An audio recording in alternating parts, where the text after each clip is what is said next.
আমাদের প্রিয় বাংলাদেশি ভাই বোনেরা, উইজি প্রেসের পক্ষ থেকে আপনাদেরকে ধন্যবাদ।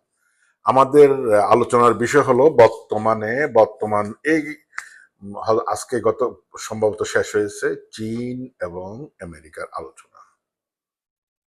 হ্যাঁ, বাহ্যিকভাবে দেখা গেছে এটা অনেক সাকসেস হয়েছে, কিন্তু আমেরিকান যে মেহমানদেরকে গিফট দিয়েছিলেন সেগুলো তারা সবকিছু তারা ডাস্টবিনে ফেলিয়ে দিছে। তার থেকে বোঝা যায় যে আসলে আলোচনা সাকসেস হয় নাই। আসলে তারা দেশের চিন্তা করে আগে, যেটা আমাদের মধ্যে নেই। এইখান থেকে সবচেয়ে বড় সমস্যা হলো যে তাইওয়ান। কারণ আমেরিকা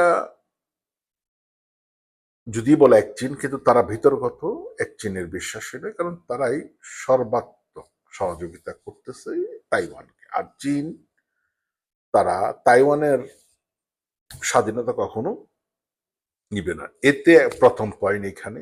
দ্বিতীয় পয়েন্ট হলো আমেরিকার যে বিভিন্ন সমরাস্ত্র, কম্পিউটারের যে সেমি কন্ট্রাক্ট যেটা বানাতে যে কাঁচামালের প্রয়োজন, সেটা চীন থেকে রপ্তানি। চীন করছে কি, তারা কমায় দিয়েছে। তার পরিপ্রেক্ষিতে এটার সমস্যার সমাধান হয় নাই। তৃতীয় হলো ইরান।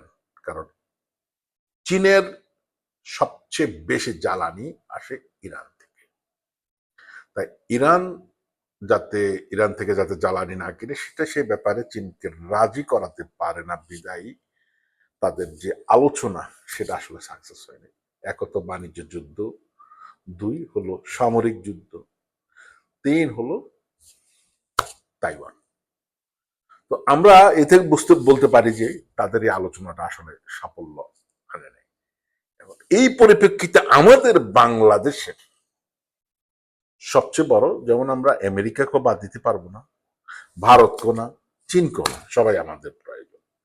আমাদের এখানে এমন ভাবে আমাদের কূটনীতি, আমাদের পররাষ্ট্রনীতি যাতে ভারসাম্য নির্ধারণ করে, কারো উপর বেশি কারো উপর কম, তাহলে আমাদের সবচেয়ে বিপদ হওয়ার সম্ভাবনা বেশি। কারণ আমরা তো আমদানি নির্ভর, তাদের সহযোগিতা ছাড়া আমরা চলতে পারবো না।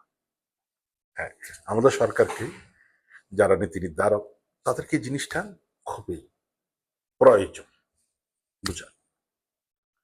কারণ আমেরিকাকে আমরা চড়াতে পারবো না, আমেরিকার উপর আমাদের রপ্তানি নির্ভর। চীনকে আমরা চড়াতে পারবো, চীন আমাদের অর্থনৈতিক সহযোগিতা। ভারতকে আমরা পারবো না, ভারত আমাদের প্রতিবেশী। কিন্তু পররাষ্ট্র নীতি হতে হবে স্বাধীন, যেমন নেপাল। তো এই থেকে যে আমাদের এই আলোচনাটা, যে চীন এবং আমেরিকার আসলে একটা আলোচনাটা করা খুবই জরুরি ছিল।